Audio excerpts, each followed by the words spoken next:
Bismillahirrahmanirrahim. Allahumma sholli ala sayyidina Muhammadin wa ala alihi wa sahbihi wa sallim.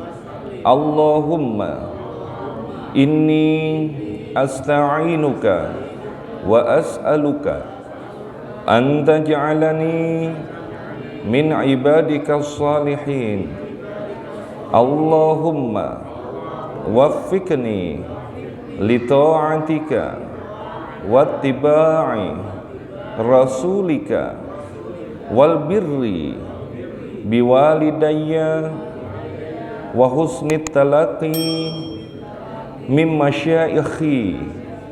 Allahumma ij'alni minal hukama'i al-muzawadina bil ilmi ma'al istiqamati fi ibadatika wa husni syukrika birahmatika ya arhamar rahimin. Amin ya rabbal alamin. Alhamdulillah wa syukurillah ala ni'amillah wassalatu wassalamu ala rasulillah Muhammad ibnu Abdullah wa ala alihi wa sahbihi wa man wala.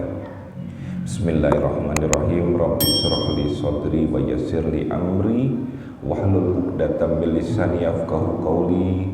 Rabbi zidni ilman warzuqni fahman. Subhanaka la ilma lana illa ma 'allamtana innaka antal alimul hakim.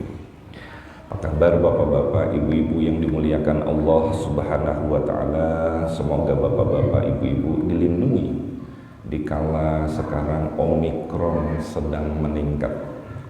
Jadi Omikron itu memang ayahnya Rupina itu tuh makhluk ciptaan Allah.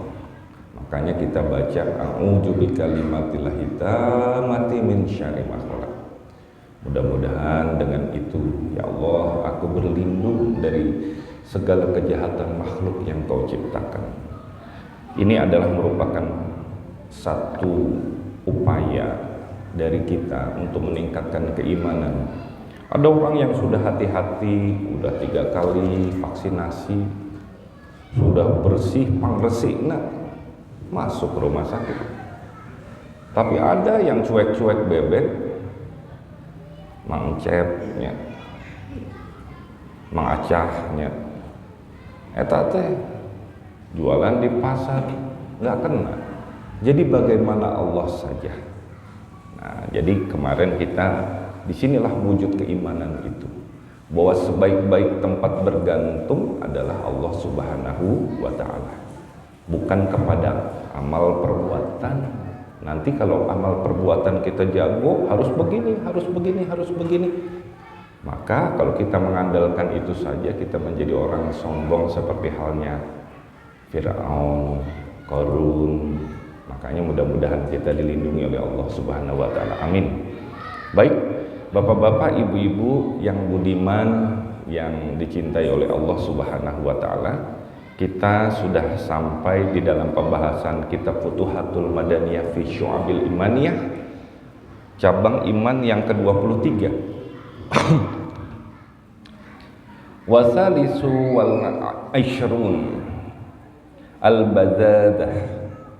Ke-23, berpakaian lusuh atau berpakaian sederhana. Jadi ingat, lusuh itu bukan berarti nggak bersih ya.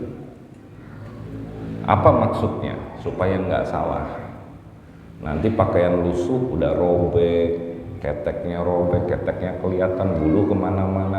Bukan begitu ya. Wahia ada montarokiyati fid dunya walibasu al-khoshini zuhdam fid dunya.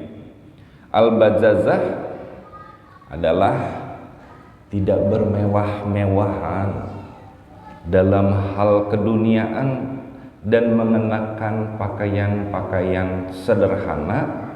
Kalau zaman dulu katunnya kan kasar, tidak memakai sutra ya, sebagai sikap zuhud di dunia. fa innahu qad warada annahu man taraka lubsa thawbin jamalin wa huwa yaqdiru alaihi kasahullah hullatal karamah. Karena sungguh Nabi sallallahu alaihi wasallam telah menyebutkan bahwa siapa yang meninggalkan berpakaian yang indah padahal dia mampu, niscaya Allah akan mengenakan kepadanya pakaian kemuliaan. Jadi bapak-bapak, ibu-ibu, apa maksud dari semua ini? Ada manfaat. Kemarin sudah kita bahas. Jadi runutan kitab Minhajul Abidin dengan Futuhatul Madaniyah, bahwa ibadah itu selain lahir juga batin. Ini adalah terutama dengan berpakaian sederhana, itu akan mengikis sifat angkuh, sifat sombong, penyakit-penyakit hati yang ada di diri ini. Coba lihat zaman sekarang, ada orang cincinnya aja semuanya, cincinnya emas, dasi sudah 5 juta, pakai jas 20 juta, pakai baju modelnya yang paling mahal, Giorgio Armani, sekali beli 4 juta, 5 juta. Udah gitu pakai celana, pokoknya yang dia pakai itu sepatunya dari kulit buaya. Waduh, sepatu dari kulit buaya. Yang paling jarang dia berjalan dengan itu, dipakai kemana-mana untuk pertemuan-pertemuan. Saya perlu. Karena apa? Ini menjadi modal saya di dalam bernegosiasi supaya saya dianggap. Maka dia akan membiasakan diri pada bagian innamal hayata dunya illa la'ibun walahun. Dia memasuki sarang singa secara langsung, sehingga dia akan celaka, dimakan oleh dunia. Dia akan celaka. Kenapa? Dampaknya dia akan gengsi. Ketemu sama bapak-bapak yang ada di sini, pakaiannya murah, saya nggak mau bergaul, nggak level. Coba lihat, ibu-ibu, aduh, etak make up tebelnya, jika aspal. Coba tinggali, udah gitu celak, pakai alis, ya, terusannya pakai kerudungnya kudu mahal, kacamatanya hidung gede, saking gedenya nutupin wajah kabeh tah. Udah jalan, jalannya ngedongak, pakai dia datangi dunia, nggak level. Ibu-ibu tukang sayur nggak level.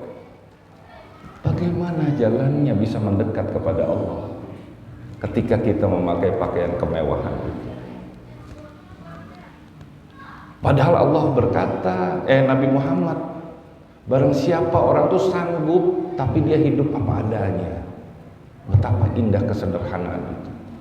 Rasulullah nggak pernah pakai baju mahal, paling sederhana, tapi ketika karena keunggulan budi pekerti dan bersihnya, itu bagaikan mahal, cocok di badan, enak di badan, nggak perlu mahal. Sekarang pakai tas-tas Lipitong, tas Lipitong tuh tahu bapak-bapak, ibu-ibu, belinya kalau nggak pakai tas Lipitong, nggak level dia. Nggak taunya beli sama tas yang sama, panas hati, ganti lagi. Kalau bergaul sosialita, hati-hati, melihat, tasnya apa, sepatunya apa, dilihat dari atas ke bawah. Begitu manusia. Padahal itu semua topeng. Wahia anfalil kibri wa ab'ada minal ujbi wazuhuwi wal khuyala'i wassolafi. Hal ini dapat menghilangkan kesombongan dan menjauhkan sikap berbangga diri, sikap congkak dan bermulut besar. Komo sekarang zamannya zaman internet, handphone modelnya model harga 250.000 yang second udah pecah. Begitu jalan dia lihat ada mobil Mercedes, berdiri dia di situ, tolong fotoin ke Pak Satpam, fotoin mobil gue yang baru di status. Asik, topeng semuanya, bermulut besar semuanya. Kalau kita punya sifat-sifat congkak sombong, sepakat? Nah, ini bisa terberangus dengan membiasakan diri dengan berpakaian, pakaian-pakaian yang sederhana. Coba pikir sekarang, berapa banyak yang ada di lemari kita? Banyak, nggak kepake, beli lagi baru, beli lagi baru, beli lagi baru, untuk memenuhi kehidupan topeng dunia.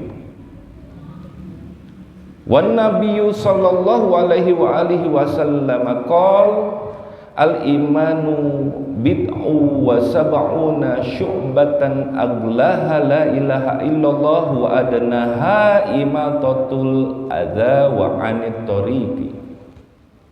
Nabi sallallahu alaihi wasallam bersabda, iman itu lebih dari 70 cabang. Cabang iman yang paling tinggi adalah meyakini tiada Tuhan yang patut disembah selain Allah. Dan cabang iman yang paling rendah adalah menyingkirkan hal yang menyakiti dari jalan. Wala syakka anna zuhuwa wal ujba wal kibro azam fitoriqi sa'adatil mu'mini. Tidak diragukan lagi bahwasanya sikap congkak, memandang rendah kepada manusia. Sikap congkak ini banyak sebabnya. Karena pakaian, karena pergaulan. Nggak level lu mah, gua mah gaulnya sama pejabat, anggota dewan, gua nggak level gaul sama lu. Memandang rendah, pendapat orang nggak dihargai. Anak baru kemarin, coba pikir, manusia tuh seperti itu, mudah terjerembab masuk dalam mulut singanya dunia.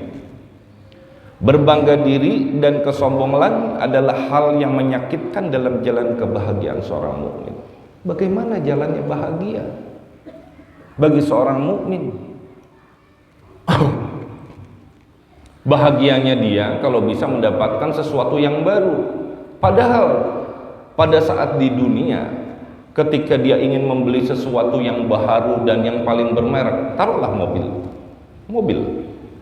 Saya pengen mobil yang paling bagus, keluaran terbaru, beli, gonta-ganti mobil.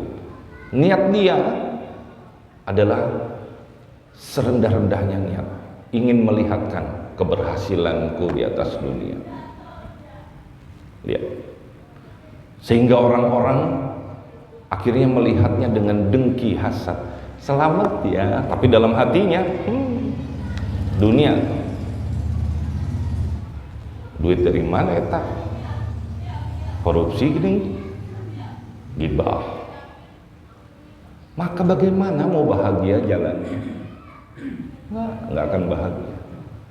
Terus bagaimana kita mau menyambungkan diri kepada Allah Subhanahu wa Ta'ala dalam kondisi badan kita bermewah-mewahan yang luar biasa yang Allah benci padanya? Hidup apa adanya saja. Bagaimana apa yang diberikan oleh Allah? Bersikap zuhud. Zuhud itu yang kemarin sudah dijelaskan, bukan membenci dunia artinya tidak boleh kaya, tidak. Merasa cukup dengan apa yang ada, qanaah di dalamnya. Syukur ya Allah atas segala karunia ini. Nah, zaman sekarang ini kelihatan punten ini banyaklah contoh. Karena dia adalah seorang petinggi dari sebuah perusahaan, dia terbiasa dengan kemewahan-kemewahan, makan di restoran. Akhirnya hal-hal subhat. Jangan dikira tuh makanan itu kemana, dari mana, sumbernya dari mana, pakaianmu itu dari mana. ngobrol, untuk buat relasi. Iya, tujuannya baik, tapi akhirnya terbiasa hidup dalam topeng itu. Kebiasaan itu akan menjauhkan diri dia kepada Allah Subhanahu wa ta'ala. Wala yumatu hadzal adza illa bil badadah fal a'malu bin niyati wa hiya ahadu arkani baitil Islam. Dan hal yang menyakitkan ini tidak akan dapat disingkirkan kecuali dengan berpakaian sederhana. Hidup sederhana itu indah. Saya ingat nasihat dari guru, dari Abitam, semoga Allah merahmati beliau. Jam 5:30 saya harus praktek di kliniknya dulu. Naik motornya motor Kanzen model Korea dulu. Sampai di sana. Duduk, beliau sedang wirid. Saya duduk di sebelahnya. Dia ngeliatin saya. Sambil lihat ke depan dia bilang, indahnya hidup sederhana. Hidup sederhana itu akan membuat kita tenang. Teloba cetak, teloba hoyong, akhirnya jauh dari tulul amal. Ia bercita-cita hoyong iya. Istri baru satu, ngomongnya baru satu. Berapa istri? Baru satu. Niat aja udah jelek gitu. Bukannya disyukuri, qanaah, tidak akan cukup. Apapun begitu kita tuju kepadanya, dia akan lari dunia itu. Maka itu semuanya akan memakai pakaian seperti halnya apa yang sudah dicontohkan oleh Rasulullah SAW. Karena perbuatan bergantung pada niat. Tidak ada niat yang jelek semua, menyukai sesuatu yang baru. Dan niat merupakan salah satu tiang-tiang penyangga rumah Islam. Makanya bukan dilarang juga pakai barang bagus. Seperti saya pakai baju koko begini, ini baju koko udah setahun. Ini paling seneng karena paling sejuk, paling enak. Bahannya saya beli khusus. Misalnya saya pakai enak. Dan itu tidak dilarang dalam agama.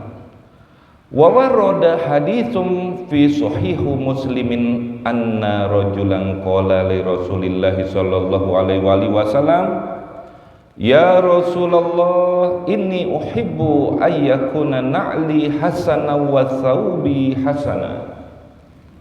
Dinyatakan hadis dalam kitab Sahih Muslim, seorang laki-laki berkata kepada Rasulullah, wahai Rasulullah, sesungguhnya aku sangat menyukai sandalku yang bagus ini dan pakaianku yang bagus ini. Faqala Rasulullah sallallahu alaihi wasallam, innallaha jamilun yuhibbul jamal. Lalu Rasulullah bersabda, sesungguhnya Allah itu zat yang maha indah, dia menyukai keindahan. Ya. Artinya Allah juga menyukai keindahan. Islam itu di tengah, terlalu mewah dengan niatan merusak niatnya dia untuk bersombong-sombong, hancur. Maka rusaklah, nggak ada nilai ibadah. Tapi apa iya saya diundang rapat misalnya punten di istana, saya pakai sepatu butut, saya pakai baju udah lusuh? Nggak mungkin. Saya harus menyesuaikan diri dengan niat untuk berindah-indah diri agar tidak direndahkan manusia. Paham ya di sini ya? Tengah-tengah. Wa qala innallaha aula ma yutajammalu lahu. Dan Nabi Shallallahu alaihi wasallam bersabda, sesungguhnya Allah adalah terdepannya zat yang menerima keindahan pada dirinya. Karena ciptaan Allah itu nggak ada yang buruk, bagus. Tapi jangan jadi ngukur diri juga kita teh. Ngukur diri artinya ulah lebay. Pakai topi koboi. Pertemuan mau rapat. Pengen dibilang eksentrik, nggak pantas kan? Walidzalika lam yab'atsillahu Jibrila ila Rasulillah sallallahu alaihi wa alihi wasallam fi aktsari nuzulihi alaihi illa fi surati Dihiyah itu adalah Dihiyah al-Kalabi. Karena Allah tidak pernah mengutus malaikat Jibril kepada Rasulullah sallallahu alaihi wasallam di mayoritas turunnya kepada Nabi kecuali dalam bentuk rupa Dihiyah al-Kalabi, sahabat Nabi.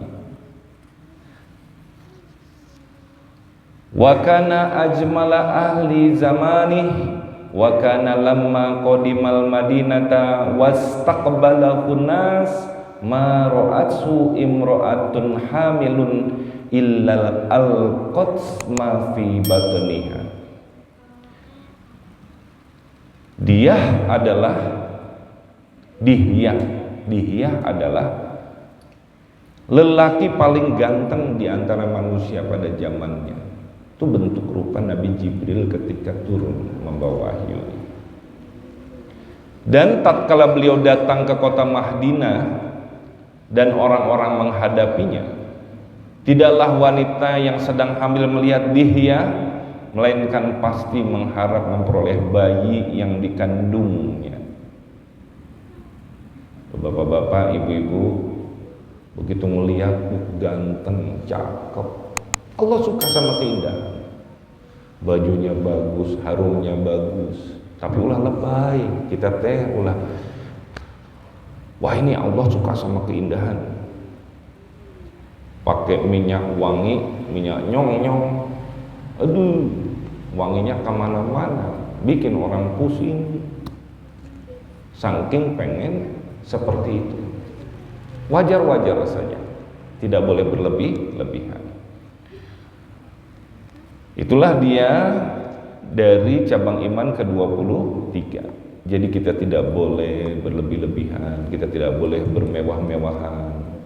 Kita harus ingat al-bazazah, memakai baju yang sederhana, apa adanya. Be yourself kalau zaman sekarang mau. Jadilah diri sendiri. Jangan pipi luweuh, abong-abong mau ke gaulnya dianggap, memaksakan diri, kerjaan dengan baju yang dibelinya nggak seimbang, akhirnya ngutang online. Banyak tuh yang kayak gitu. Sekarang pengen handphone yang terbaru, anak-anak muda handphonenya pengen yang kelihatan bagus, itu berlebih-lebihan, tidak hidup sederhana, akhirnya memaksakan diri, menyiksa dirinya. Kenapa? Karena akan membuat dirinya menjadi bermulut besar, menjadi sombong, menjadi berbangga-bangga diri, bersikap angkuh. Repot kalau sudah seperti itu. Nauzubillah min dzalik. Mudah-mudahan sikap itu bisa kita tinggalkan. Warrabi'u wal ashrun tarkul kibri wal ujbi wal hasadi wal iqdi wal ghibati wan namimati wat tajassus wal ghadabi wal kidbi wal ihtikar wal zulmi wal ishi wat tadabur wat tabagudi. Yang ke-24 ini banyak cabang iman, harus diapalin ya sama kita.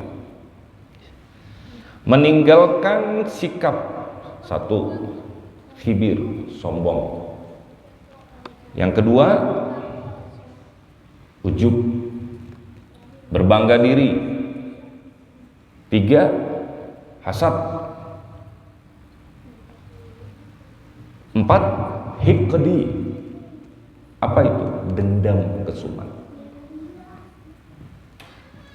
Yang kelima, ghibah.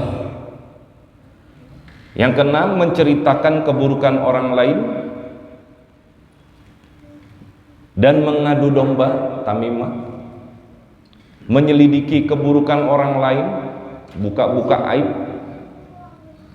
mudah marah, sumbunya pendek. Kalau udah marah, bahasa binatang keluar, maki-maki, nggak ada kesabaran sedikit. Orang mau nyebrang, lagi meleng sana, kita naik mobil, buka, keluar kata-kata. Padahal kita juga kan melihat, mungkin dia lagi banyak pikiran, nyebrang, langsung keluar kata-kata semua binatang. Ini hati-hati bapak-bapak itu, nggak boleh, itu bukan sikap daripada cabang iman, akhlak itu. Berbohong, karena berbohong itu adalah salah satu sifat dari orang munafik. Merendahkan orang lain nggak boleh. Makanya hati-hati dalam berbantah-bantahan ya. Kalau udah emosi berbantah-bantahan itu, berbantahan dengan masalah agama terutama, hati-hati. Di muka umum, kalau bisa kemarin di dalam kitab Minhajul Abidin, tahan dirimu, tahan, gak usah berucap apa-apa. Kenapa? Karena di situ sumber celaka. Kalau mau menuntut ilmu, kita mencari kebenaran, ajak ngobrol berdua. Begitu selesai, bagaikan mencari permata yang hilang, mencari kebenaran. Sehingga nilai kebenaran itu begitu sudah sepakat ketemu, terima kasih akhi, karena sudah bantuan akhi saya menemukan kebenaran itu. Begitu, bukan lantas saling berbantah-bantahan. Karena kalau sudah begitu setan senang tepuk tangan, masuk ke dalam darah jadi mendidih. Akhirnya yang dipandangnya adalah saya menang dan dia harus kalah. Yang ada sakit hati, akhirnya keluar dan menghinakan orang yang sependapat, hore, yang dipermalukan kalah, marah. Gak akan ada ujungnya bapak-bapak ibu-ibu. Itu berhati-hati. Berbuat zalim, mana zalim itu melakukan kegiatan yang tidak pada tempatnya. Seperti orang gak punya salah, dihajaran, zalim. Kemudian menipu dan saling bermusuhan dan saling membenci, itu gak boleh. Lantas bagaimana kalau ada orang, saya pernah berselisih pendapat dengannya, kemudian saya menyadari kesalahan saya dan saya sudah minta maaf, tetapi dia tetap memendam dendam kepada diriku sehingga sangat hasad padaku. Sudah lepas, kita sudah menjalani apa yang diperintahkan di dalam cabang iman ke-24 ini. Wahzar an tasma'a haditsan qaumin wa hum yakrahun an tasma'ahu fa innahu naw'um minnat tajassusil ladzina nahallahu anhu. Hindarilah upaya mendengarkan cerita sekelompok orang, kumpul-kumpul, ngobrol-ngobrol, ngalur ngidul, kita dengerin, seneng. Padahal mereka tidak suka engkau mendengarkannya, nguping. Karena hal itu jenis tajassus, menyelidiki keburukan orang lain yang telah dilarang oleh Allah Subhanahu wa taala. Enggak boleh. Wala talqa ahadam bi'ainil izdira wa tasghiri wa in kana musyrikan khaufan min akibatika fala'allaka taslubul ma'rifata wa yarzuquha. Dan janganlah engkau menatap seseorang dengan pandangan merendahkan, menghina dan meremehkan orang meskipun orang itu musyrik. karena khawatir akan berakibat padamu, karena mungkin saja terampas ma'rifah dan ia dapat memberikannya. De eta ningali nya tah bun tingali bun aya naon pah eta nya gigi meni mancung pisan eta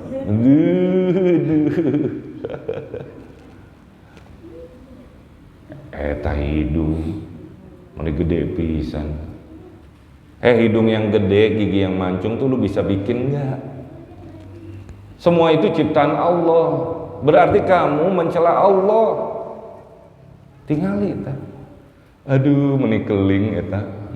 Ngobrol di gelap, cuman gigi terbang wae ketinggalina. Aduh. Bahasanya bahasa menghina, bahasa mengejek. Aduh.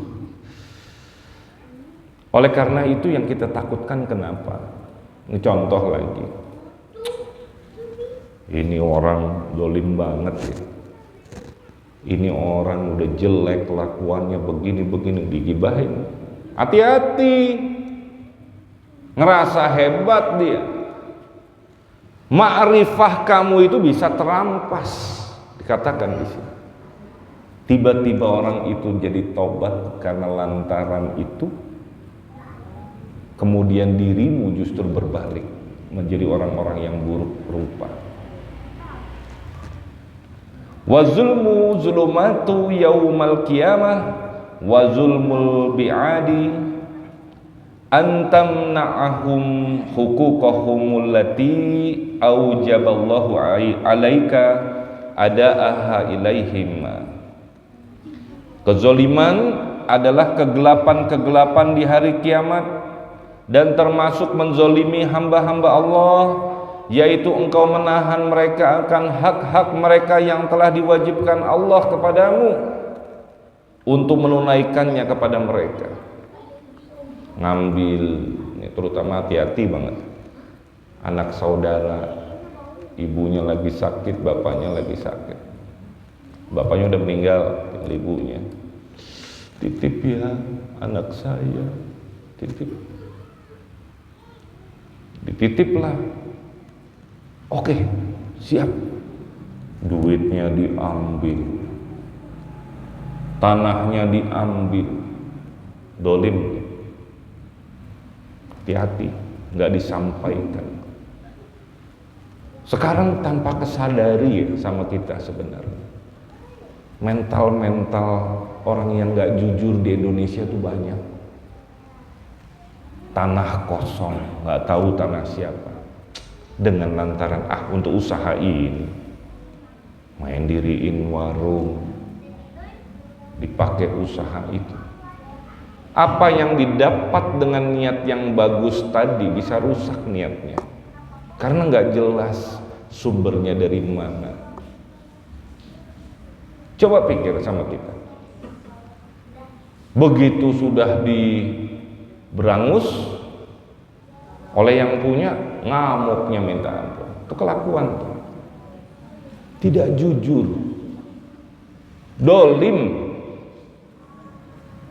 Ini dolim yang dilakukan oleh orang-orang kecil. Lantas bagaimana?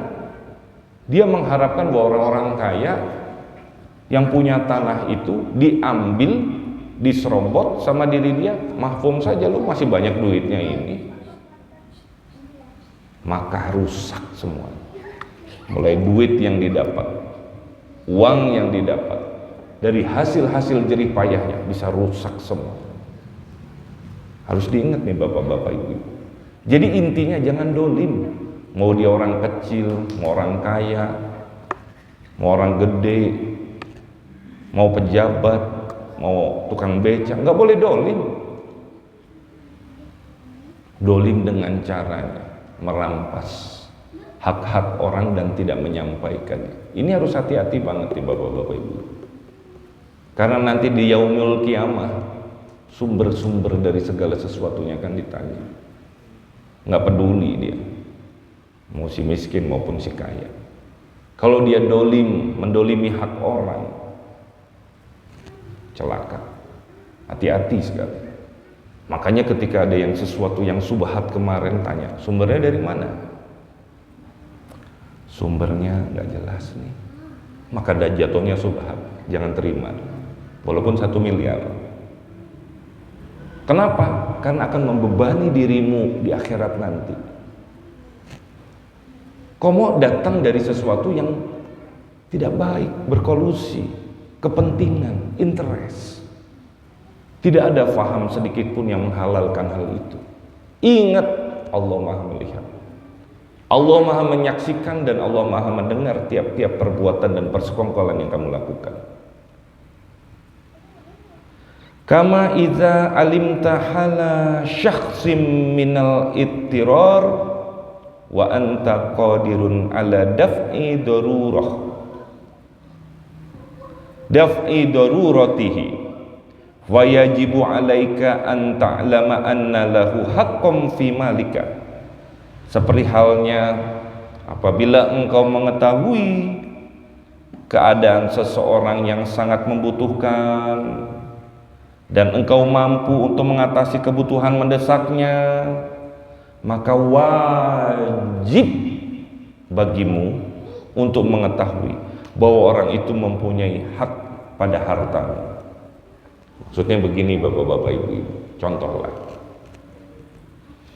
saudara anaknya mau sekolah, butuh uang, masuk perguruan tinggi negeri.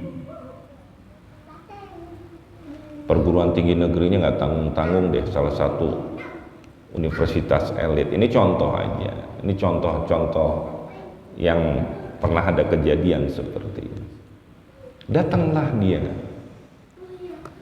karena dia adalah anaknya pinter, si orang tua yang kerjaannya hanyalah sebagai pekerjaan yang tidak jelas, tukang jual ini, jual itu, tapi jujur dan soleh, datang ke keluarganya yang benghar. Lantas datang ke keluarga benghar ini, ngomong, Bapak, saya Kang Ari Abdi teh, akang kan nyawa tuh Abdi teh kieu. Anak saya alhamdulillah dapat di fakultas kedokteran universitas ini. Dinasehatan eta. Tahu diri. Tahu diri kamu. Ngapain sekolah tinggi-tinggi? Gitu. Padahal mah nggak mau ngebantu. Padahal duitnya lagi benghar. Berapa butuh? Saya butuh 2 juta. Taya ayeuna. Padahal duitnya banyak loh. Nah ini nih, menghilangkan. Padahal dia yang datang ke situ digerakkan oleh Allah, itu sudah punya hak atas dirinya. Minta tolong. Dilihat kepentingannya. Tapi kalau kepentingannya beli mobil, nah nggak bisa tuh. Ini kepentingannya anak sekolah. Akhirnya si bapak, si orang tua ini dengan kecil hati keluar, baik Kang, nuhun, dengan sakit untuk dibere, yang aya dicarekan, yang aya dihinakan. Beberapa puluh tahun kemudian keadaannya berbalik, anaknya jadi dokter dan sukses. Sementara yang tadi berbuat dolim, stroke aja, duduk dalam keadaan yang tidak bisa ngapa-ngapain. Jadi kita harus ingat di situ bapak-bapak ibu-ibu. Ini titipan dari Allah Subhanahu wa taala bahwa sesungguhnya ketika seorang datang kepada kita minta bantuan, artinya dikatakan di situ mempunyai hak pada hartamu. Begitu halus budi pekerti ini. Fa innallaha ma atla'aka ala halihi illa litadfa'a ilaihi haqqahu wa illa fa anta mas'ulun wa idza laqita ahadam minal muslimin fasafihu idza salimta alaihi wa la tanhihani alahu fa inna dzalika adatun su'un karena Allah tidak akan memperlihatkan kepadamu keadaan orang itu melainkan agar engkau dapat memberikan haknya kepada orang tersebut, karena sumber dari hartamu itu adalah dari Allah dan Allah sedang pengen disalurkan kepada orang itu. Dan jika tidak engkau lakukan, maka engkau termasuk orang yang akan ditanya di akhirat nanti. Apabila engkau bertemu dengan seorang muslim, maka jabat tangannya jika engkau mengucapkan salam kepadanya, dan jangan membungkuk kepadanya, karena hal itu adalah tradisi yang buruk, bukan syariat Islam.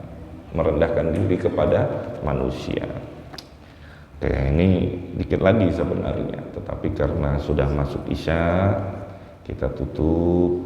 Semoga dua cabang iman yang kita bahas hari ini membuat hati kita menjadi lembut, menjadi lebih menyayangi kepada makhluk, lebih mengokohkan iman kita, sehingga kita menjadi orang yang selalu mengikuti dan menjaga iman kita. Jangan ria, jangan sombong, jangan angkuh, jangan bertamimah, kemudian jangan lagi berbuat dolim, jangan mengadu domba, jangan pendendam, jangan mudah marah. Tadi disebutin akhlak ini harus kita camkan di dalam diri, sehingga kita menjadi orang yang halus budi pekertinya. Amin ya robbal alamin. Yang benar datangnya dari Allah, yang salah datangnya dari diri saya, manusia yang penuh kekurangan. Mohon dibukakan pintu maaf yang sebesar-besarnya. Akhirul kalam, wabillahi taufiq wal hidayah. Assalamualaikum warahmatullahi wabarakatuh. Bismillahirrahmanirrahim. Alhamdulillahirabbil alamin, wassalatu wassalamu ala asyrofil anbiya'i wal mursalin wa ala alihi washabihi ajmain. Allahumma ya man huwa fi ulubihi kainun, ya man huwa fi ilmihi muhitun, ya man huwa fi fi'alihi hamidun, ya man huwa fi majdihi munirun. Allahumma akrimni minka binuril fahmi, wa akhrijni min zulumatil wahmi, warzuqni fahman nabiyina wa hifzal mursalin, wa ilhamal malaikatil muqarrabin bi rahmatika ya arhamar rahimin. Wa sallallahu ala sayyidina Muhammadin nabiyil ummi wa ala alihi washabihi wasallim. Wa subhana rabbika rabbil izzati amma yasifun, wa salamun alal mursalin walhamdulillahi rabbil alamin.